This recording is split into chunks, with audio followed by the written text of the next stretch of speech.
إن الحمد لله نحمده ونستعينه ونستغفره ونعوذ بالله من شرور أنفسنا ومن سيئات أعمالنا.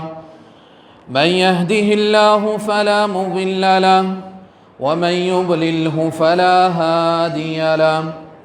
وأشهد أن لا إله إلا الله وحده لا شريك له وأشهد أن محمدًا عبده ورسوله. أما بعد فإن خير الحديث كتاب الله وخير الهدي هدي محمد صلى الله عليه وسلم وشر الأمور محدثاتها وكل محدثة بدعة وكل بدعة ضلالة وكل ضلالة في النار. فأعوذ بالله من الشيطان الرجيم. بسم الله الرحمن الرحيم. قال الله تبارك وتعالى في القرآن المجيد والفرقان الحميد: إن الشيطان لكم عدو فاتخذوه عدوا إنما يدعو حزبه ليكونوا من أصحاب السعير. وقال النبي صلى الله عليه وسلم: إن الشیطان یجری من الانسان مجرى الدم. تمام قسم کی تعریفات، حمد و ثنا، کبریائی، بڑائی، بزرگی اللہ رب العالمین کے لیے لائق اور زیبا ہے. بے شمار درود و سلام ہو تمام انبیاء اکرام پر، خصوصاً میرے اور آپ کے آخری نبی جناب محمد الرسول اللہ صلی اللہ علیہ وسلم پر. محترم بزرگوں، دوستوں، حاضرین جمعہ، آج کے اس خطبہ جمعہ کا موضوع ہے: مومن کی زندگی شیطان کے ساتھ جنگ ہے. حاضرین، خطبہ مسنونہ کے بعد جو میں نے آپ کے سامنے آیت تلاوت کی ہے وہ سورہ فاطر کی آیت ہے، جس میں اللہ تعالیٰ نے شیطان کے تعلق سے یوں فرمایا: ان الشیطان لکم عدو فاتخذوہ عدوا، کہ یقیناً شیطان ابلیس تمہارا دشمن ہے. اللہ تعالیٰ انسانوں سے خطاب کر کے فرما رہے ہیں کہ شیطان تمہارا دشمن ہے. فاتخذوہ عدوا، تو تاکہ تم اس کو اپنا دشمن مانو، اس کو اپنا دشمن سمجھو، اس کو اپنا دشمن شمار کرو. کیوں؟ انما یدعو حزبہ لیکونوا من اصحاب السعیر، وہ تو اپنے گروہ کو، اپنے لشکر کو اس بات کی طرف دعوت دیتا ہے، یعنی انسانوں کا جب وہ لشکر بناتا ہے، انسانوں میں جب وہ پھیل جاتا ہے، شیطانیت پھیلاتا ہے، تو اس کے گروہ کو وہ دعوت دیتا ہے لیکونوا من اصحاب السعیر، تاکہ وہ جہنم والوں میں سے ہو جائے. تو انسان کے ساتھ شیطان کی دشمنی ازلی ہے، ہمیشہ کی ہے. کیوں؟ اللہ تعالیٰ سے شیطان نے مہلت مانگی تھی: وَأَنذِرْنِي إِلَى يَوْمِ يُبْعَثُونَ، کہ مجھے اللہ قیامت تک مہلت دے دے. تو اللہ نے اسے قیامت تک مہلت دی ہے، اور اس کا مہلت دیا جانا، اس کو انتظار کرایا جانا اور اس کو چھوڑ دی جانا، یہ ہمارے لیے آزمائش ہے. اور اللہ تعالیٰ نے جہاں اس کو مہلت دی، اس کو چھوڑ دی دنیا میں لوگوں کو بہکانے کے لیے، گمراہ کرنے کے لیے، وہیں اللہ نے جا بجا قرآن مجید میں یہ بتایا: ان الشیطان لکم عدو، کہ شیطان تمہارا کھلا دشمن ہے. اور یہی وہ دشمنی اس نے ہمارے ماں باپ حضرت آدم اور حضرت حوا علیہ السلام کے ساتھ اس نے یہ دشمنی کاڑھی. جب اللہ تعالیٰ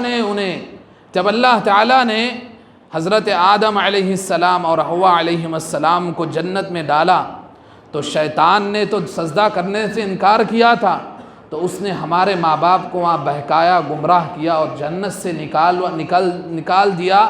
اور اللہ تعالیٰ نے بھی فرمایا: قُلْنَا اهْبِطُوا مِنْهَا بَعْضُكُمْ لِبَعْضٍ عَدُوٌّ، اب تم اے آدم، حوا اور شیطان زمین میں چلے جاؤ، تم آپس میں ایک دوسرے کے دشمن ہو.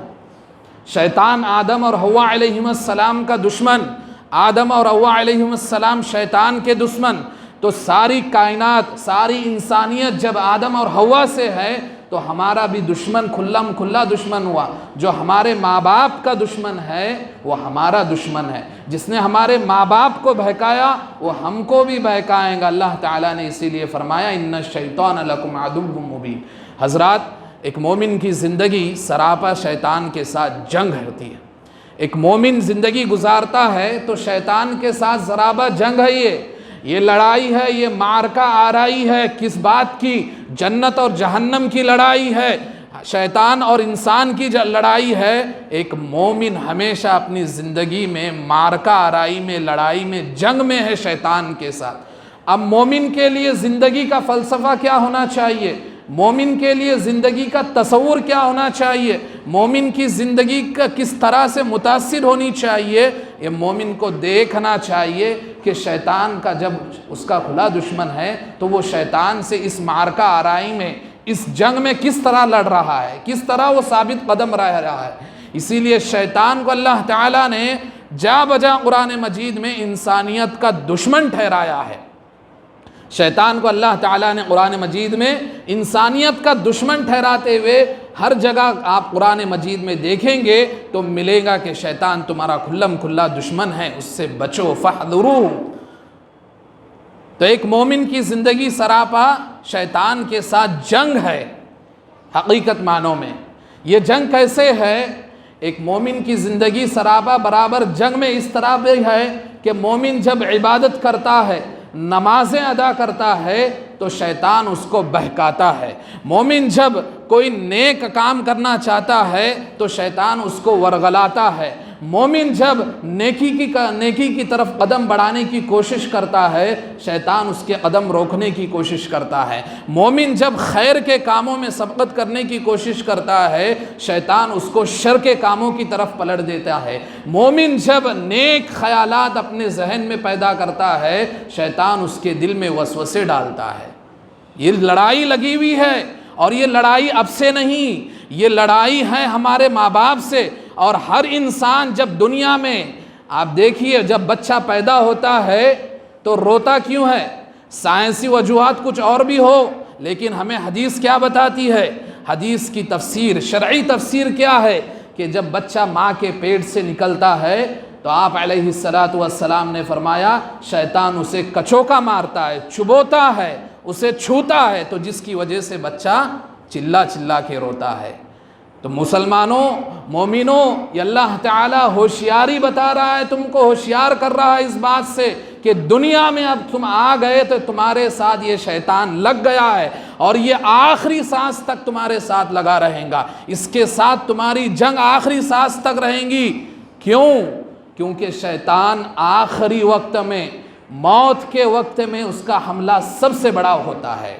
دیکھیے ابو طالب کو، جو نبی کریم صلی اللہ علیہ وسلم کے چاچا تھے، ان کی مدد بھی کی، ان کے لیے دین کی دعوت دینے میں کوئی رکاوٹی آئی تو ان رکاوٹوں کو بھی ختم کیا، لیکن یہی ابو طالب جب ان کی وفات آئی تو ان کو کلمہ نصیب نہیں ہوا۔ یہ شیطان دشمنی نکالتا ہے، شیطان موت کے وقت حملہ کرتا ہے۔ اسی لیے اللہ تعالیٰ کے رسول یہ دعا پڑھا کرتے تھے، اللہم انی اعوذ بک من ان یتخبطنی الشیطان عند الموت۔ اے اللہ میں تیری پناہ چاہتا ہوں، اے اللہ میں تیری پناہ چاہتا ہوں اس بات سے کہ موت کے وقت میرے اوپر شیطان کہیں حملہ نہ کر دے۔ اللہ اکبر۔ کون ہے؟ امام الانبیاء، کائنات کے نبی، سید المرسلین، خاتم النبیین، جناب محمد الرسول اللہ صلی اللہ علیہ وسلم کو شیطان کے حملے کا ڈر ہے۔ کب؟ موت کے وقت، کہ اللہ تعالیٰ میں تیری پناہ چاہتا ہوں کہ کہیں میرے اوپر شیطان موت کے وقت حملہ نہ کر دے اور میں بے ایمان نہ ہو جاؤں۔ تو یہ شیطان کی زندگی، شیطان کی دشمنی ایک مسلمان اور مومن کے ساتھ ہمیشہ لگی ہوئی ہے۔ ہمیشہ برابر ایک مومن بندہ، ایمان والا، شیطان کے ساتھ جنگ کر رہا ہے، شیطان کے ساتھ لڑائی کر رہا ہے۔ اور میرے بھائیوں، یہ جنگ اور برابری، یہ لڑائی، یہ معرکہ آرائی برابر چلتی رہتی ہے۔ اور خاص طور پر جب ایک مسلمان بندہ اپنے گھر والوں میں ہوتا ہے، بیوی بچوں میں ہوتا ہے، دوست و احباب میں ہوتا ہے، رشتہ داروں کے ساتھ ہوتا ہے، تو شیطان اپنے حربے وہاں استعمال کرتا ہے کہ کیسے اس کی زبان سے کچھ ایسی باتیں نکالوں جو نشتر کی طرح اس کے دوست و احباب کو چبھے، کیسے اس کی زبان سے ایسے باتیں نکالوں کہ اس کے رشتہ داریوں میں پھوٹ پڑ جاؤں، کیسے اس کی زبان میں کھولوں کہ اس کے رشتہ داروں میں نفرت پڑ جائے، کیسے میں اس کی زبان کھولوں کہ اس کے بیوی بچوں میں جدائی ہو جائے۔ یہ شیطان مومن کے ساتھ ہمیشہ لگا رہا ہے، اور ہمیشہ اس لڑائی میں مومن ہمیشہ ہوشیار ہوتا ہے۔ اسی لیے اللہ تعالیٰ نے قرآن مجید میں اپنے بندوں کو نصیحت کرتے ہوئے فرمایا قُل لِعِبَادِي يَقُولُ الَّتِي هِيَ أَحْسَنُ، اے نبی میرے بندوں کو حکم دے دو، میرے بندوں کو اس بات کا حکم دے دو، اس بات کی نصیحت کر دو، قُل لِعِبَادِي يَقُولُ الَّتِي أَحْسَنُ، کہ اچھی گفتگو کرو، زبان کھولو تو سوچ سمجھ کر کھولو، زبان کھولنے سے پہلے بات کو تولو پھر بولو۔ قُل لِعِبَادِي يَقُولُ الَّتِي أَحْسَنُ إِنَّ الشَّيْطَانَ يَنزِغُ بَيْنَهُمْ، یہ شیطان تمہاری اس زبان کے ذریعے تمہارے گھر والوں میں، تمہاری رشتہ داری میں، تمہارے دوست و احباب میں یہ تمہارے اندر جھگڑا پیدا کرنا چاہتا ہے۔ إِنَّ الشَّيْطَانَ يَنزِغُ بَيْنَهُمْ، یہ زبان کے نشتر کے ذریعے تمہارے اپنوں میں پھوٹ، بغض و عداوت، نفرت اور محبت کو ختم کرنا چاہتا ہے۔ تو یہ شیطان کی دشمنی مومن کے ساتھ ہے اور ایک مسلمان کے ساتھ ہے۔ تو مومن ہمیشہ ہوشیار ہے کہ میری جنگ ہے شیطان کے ساتھ، میری لڑائی ہے شیطان کے ساتھ، اور یہ جنگ برابر جاری رہتی ہے۔ ایسا نہیں کہ صرف بیداری میں، ایسا نہیں کہ صرف جاگتے ہوئے یہ جنگ ہے، یہ جنگ شیطان کی ہمارے ساتھ سوتے ہوئے بھی ہے۔ صحیح بخاری اور مسلم کی روایت ہے، حضرت ابو ہریرہ رضی اللہ عنہ روایت کرتے ہیں کہ شیطان ہر رات ہماری گدی میں 3 گاٹیاں مارتا ہے۔ یہ جو گدی ہے نا پیچھے گردن پاس، یہاں 3 گاٹیاں، 3 گرہ باندھتا ہے ہر رات میں۔ اللہ کے رسول فرماتے ہیں کہ جب بندہ فجر کے لیے اذان سے اٹھتا ہے، اذان سن کر اٹھتا ہے اور جیسے ہی یہ دعا پڑھتا ہے الحمدللہ الذی احیانا بعدما اماتنا والیہ النشور، ایک گاٹھ کھل جاتی ہے۔ پھر بندہ جب بستر سے اٹھ کر وضو کرتا ہے، دوسری گاٹھ کھل جاتی ہے۔ جب وہ نماز کے لیے مسجد میں آ کر کھڑا ہو جاتا ہے، تیسری گاٹھ بھی کھل جاتی ہے۔ تو اللہ کے رسول فرماتے ہیں فَأَصْبَحَ نَشِيطَ النَّفْسِ، تو وہ چاق و چوبند اور سست نہیں بلکہ چست ہو کر اس کی صبح ہوتی ہے، اس کا دن پھرتیلا ہوتا ہے، اس کا دن بابرکت ہو جاتا ہے۔ یہ شیطان کی جنگ ہمارے ساتھ نیند میں بھی ہوتی ہے۔ اگر اس کے برعکس ایک بندہ اگر رات میں سو گیا، شیطان تو ہر رات ہماری گدی میں 3 گاٹیاں باندھ دیتا ہے، اگر وہ صبح اٹھے گا 8-10 بجے تو وہ گاٹیاں تو کھلی نہیں، پھر اللہ کے رسول فرماتے ہیں فَأَصْبَحَ خَبِيثَ النَّفْسِ كَسْلَانَ، تو اس نے خبیث النفس، سستی کی حالت میں اس نے صبح کی اور پورا دن اس کا سستی میں جائے گا، کیونکہ وہ گاٹیں تو کھلی ہی نہیں۔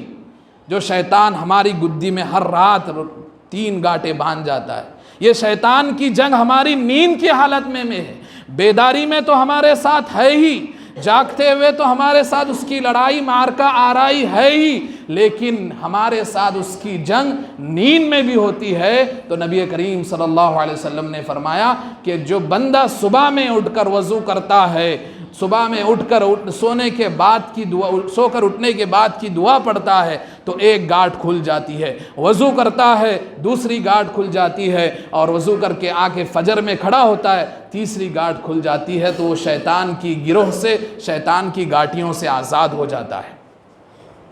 تو میرے بھائیوں، ایک مومن کی زندگی سراپا، چاہے وہ جاگتے ہوئے ہو یا سوتے ہوئے ہو، شیطان کے ساتھ جنگ ہے، شیطان کے ساتھ معرکہ آرائی ہے، اور یہ جنگ برابر رہتی ہے۔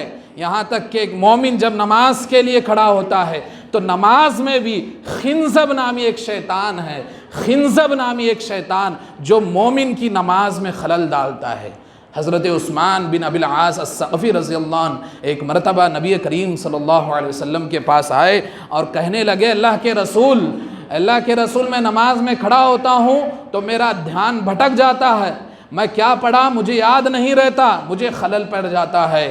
تو اللہ کے رسول نے فرمایا اے صحابی سنو، یہ شیطان ہے جس کا نام خنزب ہے، جو تمہاری نماز میں خلل ڈالنا چاہتا ہے۔ جب وہ وسوسہ ڈالے تو فوراً اعوذ باللہ من الشیطان الرجیم نماز میں ہی پڑھ لیا کرو۔ تو یہ شیطان خنزب نامی شیطان ہے جو مومن کی نماز میں خلل ڈالتا ہے، اس کا کام ہی یہ ہے کہ نماز میں خلل ڈالے۔ کیوں؟ آپ دیکھیے انسان اپنے کاروبار میں ہوتا ہے، گھر میں ہوتا ہے، اسے وہ چیزیں یاد نہیں آتی، لیکن جب نماز کی حالت میں ہوتا ہے تو دنیا بھر کی چیزیں اس کے ذہن میں آ جاتی ہے۔ یہ شیطان کی جنگ ہے مومن کے ساتھ کہ اس کی عبادتوں کو برباد کرنا چاہتا ہے۔ اور میرے بھائیوں، یہیں تک نہیں، شیطان کی رسائی میرے اور آپ کے اندر رگ رگ تک پہنچی ہوئی ہے۔ نبی کریم صلی اللہ علیہ وسلم نے فرمایا ان الشیطان یجری من الانسان مجری الدم، کہ انسان کے جسم میں شیطان ایسے دوڑتا ہے جیسے رگوں میں خون دوڑتا ہے۔ تو ہماری رگ رگ میں جہاں تک خون پہنچتا ہے وہاں تک شیطان کی رسائی ہے۔ یہ وسوسہ ڈالنے کی صلاحیت اس کو ملی ہوئی ہے، اللہ نے اس کو چھوٹ دی ہے، لیکن اللہ نے اس کے لیے ہم کو بھی آگاہ کیا ہے، تنبیہ کیا ہے۔ ایک میرے اور آپ کے لیے ضروری ہے کہ ہم اس کو ویسا دشمن مانیں کہ ہمارا دشمن دنیا میں اگر سب سے بڑا ہے تو یہی شیطان ہے، شیطانی ذریت ہے، شیطانی نسلیں ہیں، شیطانی طاقتیں ہیں، اور ان کا حل اللہ تعالیٰ نے قرآن و حدیث میں بتایا ایک مومن کی زندگی کے لیے کہ مومن اگر قرآن و حدیث کے مطابق زندگی گزارے گا تو اس کی اس لڑائی میں، شیطان کے ساتھ جنگ میں، شیطان کی اس معرکہ آرائی میں وہ کبھی شکست نہیں ہوگا، ہارے گا نہیں۔ تو انسان کے جسم میں، رگوں میں خون کی طرح شیطان دوڑتا ہے اور یہ وسوسے ڈالتا ہے انسان کے ذہن میں۔ کیسے؟ نبی کریم صلی اللہ علیہ وسلم نے فرمایا کہ شیطان ایک آدمی کے پاس آتا ہے اور اسے کہتا ہے من خلق کذا من خلق کذا من خلق ھذا، کہ یہ چیز کس نے پیدا کی، یہ زمین کس نے پیدا کی، یہ آسمان کس نے بنایا، یہ سمندر کس نے بنایا، یہ پہاڑ کس نے کھڑا کر دیے؟ انسان جواب دیتا ہے اللہ نے، اللہ نے، اللہ نے۔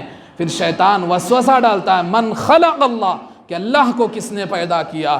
نبی کریم صلی اللہ علیہ وسلم نے فرمایا جب یہ وسوسہ آئے تو یہیں رک جانا اور فوراً اعوذ باللہ من الشیطان الرجیم پڑھ لینا، آمنت باللہ ورسولہ، میں اللہ اور اس کے رسول پر ایمان لائے، یہ پڑھ لینا، اور سورہ اخلاص قل هو اللہ احد اللہ الصمد لم یلد ولم یولد ولم یکن لہ کفوا احد پڑھ لینا۔ یہ وسوسہ تمہارے ذہن سے ختم ہو جائے گا۔ تو شیطان ہمارے رگوں میں خون کی طرح دوڑ رہا ہے، اور وسوسہ جب تک وسوسہ ہے اس کی پکڑ نہیں ہے۔ اگر وسوسہ ارادہ بن گیا تو ارادے کو عمل میں تبدیل ہونے ٹائم نہیں لگتا۔ وسوسہ زبان پر نہیں آنا چاہیے، اور وسوسے کے وجہ سے ٹینشن بھی نہیں ہونا چاہیے، بلکہ اللہ پر ایمان مکمل ہونا چاہیے۔ اور وسوسے آتے کیوں ہیں؟ ایک بندے کو اگر وسوسہ آتا ہے تو وہ اس کی دین کی، اس کے ایمان کی علامت ہے کہ اس کے اندر ایمان ہے۔ بھلا بتائیے ویران اور بے آباد گھر میں کوئی چور چوری کرنے گھسے گا؟ جس گھر میں اس کو مال نظر آئے گا وہی گھر میں تو چوری کرے گا۔ اسی طرح شیطان ہے کہ جس کے دل میں ایمان اس کو نظر آتا ہے اس کے دل میں وہ وسوسے پیدا کرتا ہے، اس کے دل میں خرافات پیدا کرتا ہے، وسوسے پیدا کرتا ہے۔ تو اللہ کے رسول نے فرمایا کہ ان وسوسے جب ایسے آئے تو رک جاؤ، ان وسوسوں کو ارادوں میں مت تبدیل کرو، ورنہ ارادے کو عمل بننے دیر نہیں لگتی۔ میرے بھائیوں، یہ شیطان کی جنگ مومن کے ساتھ ہمیشہ لگی رہتی ہے۔ اور میرے بھائیوں، ایک شیطان کا بہت بڑا اڈا ہے جہاں شیطان اپنا حربہ استعمال کرتا ہے، شیطان بہت بڑا ڈیرا ڈالتا ہے۔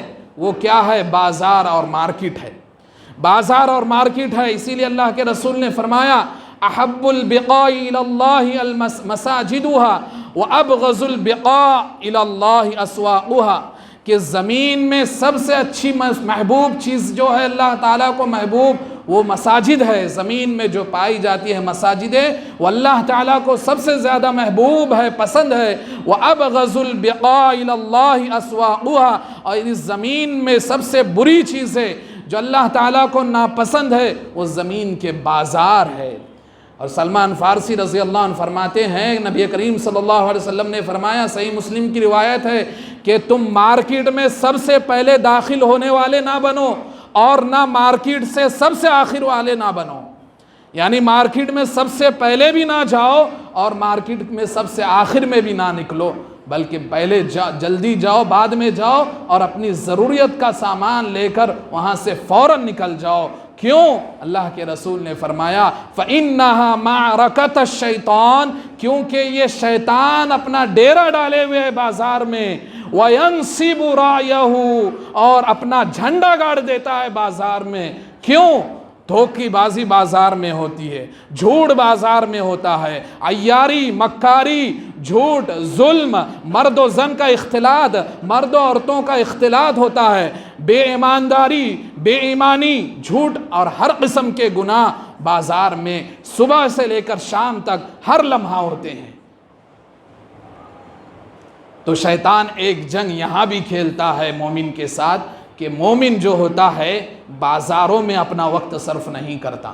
ایک مومن، ایک اللہ والا، ایک مسلمان بازاروں میں اپنا وقت نہیں صرف کرتا، بلکہ دین کی راہ کے لیے یا دنیا میں ضرورت کے مطابق اپنی زندگی جو ہے گزارنے کے لیے وہاں وقت لگاتا ہے، وہ بازاروں وغیرہ میں ٹائم پاس نہیں کرتا ہے۔ تو شیطان اپنا سب سے بڑا ڈیرا جو ڈالتا ہے بازاروں میں ڈالتا ہے۔ اور میرے بھائیوں، یہ شیطان کی جنگ مومن کے ساتھ ہمیشہ لگی رہتی ہے۔ ایک مومن کے ساتھ شیطان کی جنگ ہمیشہ لگی رہتی ہے، اور مومن اس سے برابر آگاہ رہتا ہے۔ مومن آگاہ رہتا ہے۔ کیوں؟ اس دنیا میں دو ہی لشکر ہے، ایک شیطانی لشکر ہے، ایک اللہ کا لشکر ہے۔ اللہ کا لشکر جسے اللہ تعالیٰ نے حزب اللہ کہا سورہ مجادلہ میں، اور شیطان کا لشکر حزب الشیطان ہے۔ یہ دو لشکر ہے۔ اللہ کے لشکر والے کون ہیں؟ جو اس کے موحد بندے ہیں، جو اس کی تعلیمات پر پیروی کرنے والے بندے ہیں، جو نمازی ہے، دیندار بندے ہیں، با اخلاق بندے ہیں، سچے صادق بندے ہیں، اچھے بندے ہیں، سب کے ساتھ حسن سلوک کرنے والے بندے ہیں، حقوق اللہ ادا کرنے والے بندے ہیں، حقوق العباد ادا کرنے والے بندے ہیں۔ یہ حزب اللہ ہے، یہ اللہ کا لشکر ہے، اور اللہ کا لشکر ہی کامیاب اور فتح پانے والا ہے۔ یہ اللہ تعالیٰ نے قرآن مجید میں دو ٹوک فرما دیا، الا ان حزب اللہ هم المفلحون، کہ اللہ کے لشکر والے ہی کامیاب ہونے والے ہیں۔ شیطان کا لشکر کون سا ہے؟ جو اللہ کے ساتھ شرک کر رہا ہے، جو اللہ کے ساتھ کفر کر رہا ہے، جو منافق ہے، جو شک اور تردد میں زندگی گزار رہا ہے، جو جھوٹے ہیں، جو ظالم ہیں، جو مکار ہے، جو دھوکے باز ہے، جو بے ایمان ہے، جن میں دیانت داری نہیں ہے، یہ شیطان کا لشکر ہے۔ ان لشکر سے اللہ کا لشکر کا مقابلہ آرائی ہے، جنگ ہے، لڑائی ہے۔ ایک مومن کو دین پر ثابت قدم رہ کر اس جنگ میں کامیاب ہونا ہے۔ اور میرے بھائیوں، قرآن مجید کی آخری سورت تلاوت کے حساب سے جو ہے وہ کون سی سورت ہے جس میں اللہ تعالیٰ نے ایک قاری قرآن جب قرآن ختم کر کے قرآن کے اختتام پر پہنچتا ہے تو اللہ تعالیٰ نے آخری سورت میں کیا فرمایا؟ ربوبیت کا واسطہ دیا، اللہ نے ملوکیت کا واسطہ دیا، الوہیت کا واسطہ دے کر فرمایا قل اعوذ برب الناس ملک الناس الہ الناس من شر الوسواس الخناس الذی یوسوس فی صدور الناس من الجنۃ والناس۔ کہ اللہ تعالیٰ نے اپنی ربوبیت کا اور اپنی ملوکیت کا اور اپنی الوہیت کا واسطہ دے کر شیطان کے وسوسوں سے بچانے کی، شیطان کے وسوسے سے بچے رہنے کی تلقین کی، نصیحت کی۔ قرآن جب قاری قرآن پڑھ کر آخری میں پہنچتا ہے تو یہ بتانا مقصود ہے کہ قرآن میں تم نے بہت ساری چیزیں پالی، نصیحت، احکام اور مسائل پالیے، اب آخر میں کہیں گمراہ نہ ہو جانا شیطان کے وسوسے میں پھنس کر۔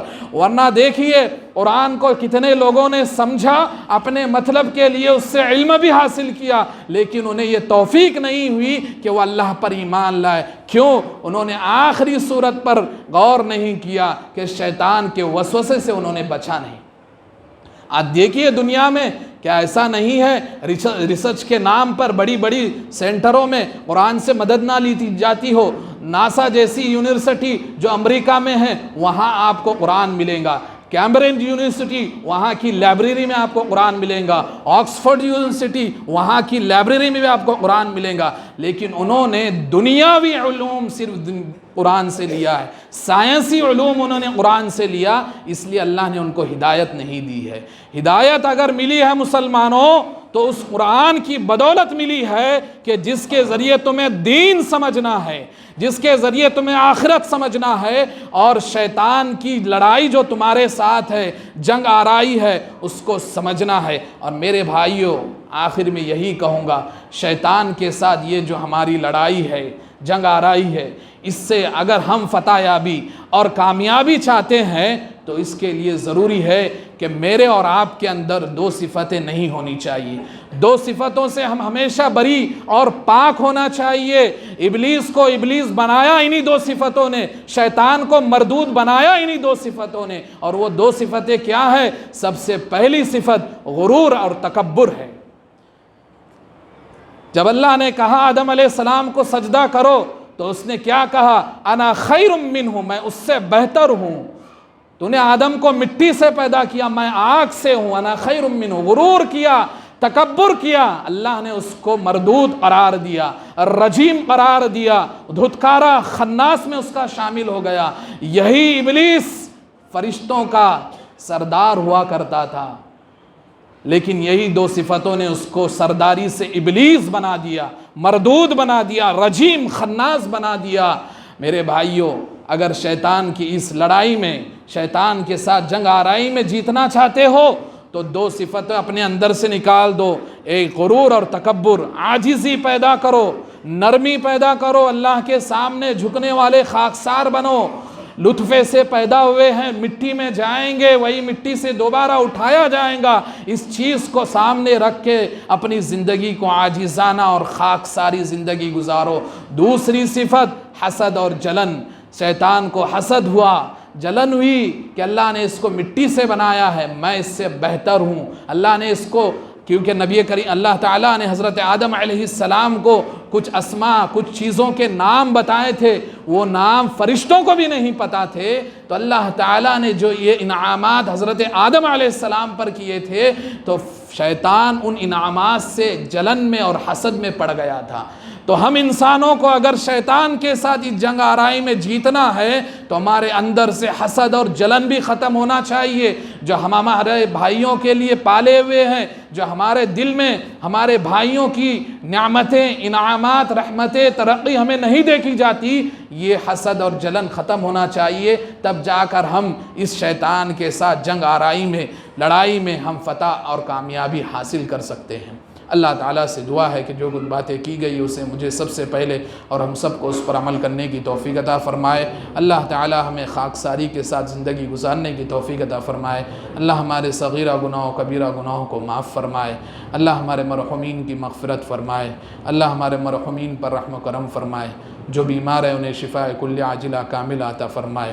جب تک اس دنیا میں اللہ تعالیٰ ہمیں زندہ رکھے، دین اسلام پر زندہ رکھے، اور جب ہمارا خاتمہ ہو تو خاتمہ بالخیر فرمائے۔ آمین۔ وآخر دعوانا الحمد للہ رب العالمین، وصلی اللہ علی النبی۔